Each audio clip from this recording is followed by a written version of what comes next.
पाकिस्तान की गीदड़ भक्की जो है वो सामने आई है। पाकिस्तान ने भारत को जंग की धमकी दी है कि पानी अगर सामान्य रूप से साझा नहीं किया गया तो जंग पर वो उतर आएंगे। इसी पर बातचीत करने के लिए इस समय हमारे साथ former deputy CM Kavinder Gupta ji हमारे साथ मौजूद है। बहुत बहुत शुक्रिया वक्त देने के लिए।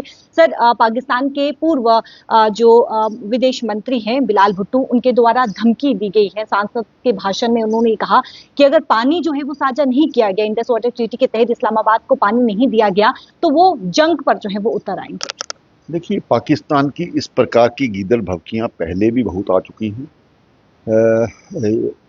1965, 1971 और कारगिल युद्ध, और इसके बाद जब हाल ही में जो पाकिस्तान को सबक सिखाया गया है उसको सबक लेना चाहिए।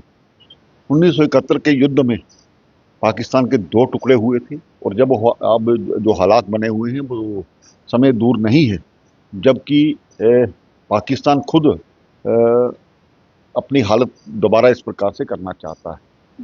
पाकिस्तान आतंकवाद को पनाह देता है, आतंकवाद को बढ़ावा देता है, उसी के द्वारा यहाँ पर घुसपैठ करवाई जाती है, जिसका भारत ने जवाब दिया है और इसको समझना चाहिए। हमने बहुत बार दोस्ती का हाथ बढ़ाया, लेकिन पाकिस्तान को समझ नहीं आती।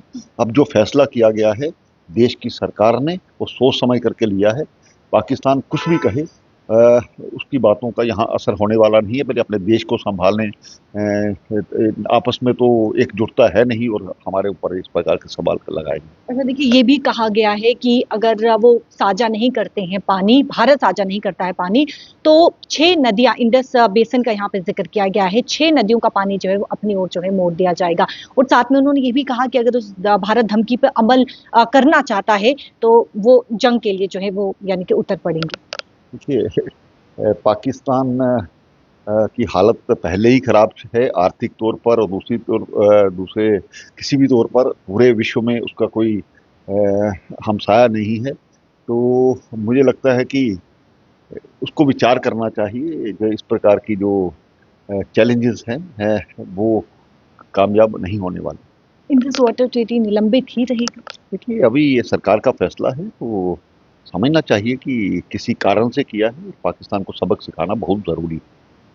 जो धमकियां दी जा रही है पाकिस्तान के द्वारा कि वो जंग करेगी, एक मार जो है वो पाकिस्तान पिछले समय में खा चुका है, लेकिन क्या लगता है आपको कि इन धमकियों का भारत पर कोई असर पड़ने वाला है? देखिए, भारत एक मजबूत देश है, हमें अपनी फौज पर विश्वास है। हमारे जो तीनों सेनाएं हैं वो अपने आप में सक्षम हैं।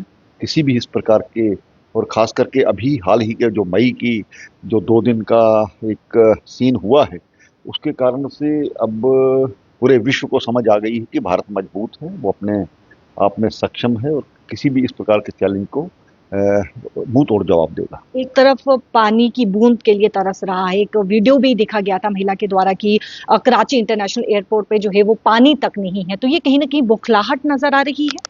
देखिए, बिल्कुल इनके पूरे खानदान, चाहे वो बेनज़ीर भुट्टो थी, चाहे वो जुल्फ़िकार अली भुट्टो थे, वो तीनों पीढ़ियां जो वहां पर चल के आई, उन तीनों ने युद्ध देखा है। अब उनका दोबारा इस प्रकार से अगर कोई शौक है तो उसको पूरा कर देंगे। बहुत बहुत शुक्रिया बातचीत करने के लिए। साफ तौर पर इस प्रकार की धमकियों का कोई भी असर जो है वो भारत पर नहीं पड़ने वाला है। इंडस वाटर ट्रीटी निलंबित है और इस पर आने वाले समय में जो है वो सरकार आगे क्या होगा फैसला करेगी, लेकिन साफ तौर पर भारतीय जनता पार्टी का कहना है कि इन धमकियों का कोई भी भारत पर असर नहीं पड़ने वाला है। कैमरा पर्सन संजय के साथ शिल्पी शर्मा, जम्मू।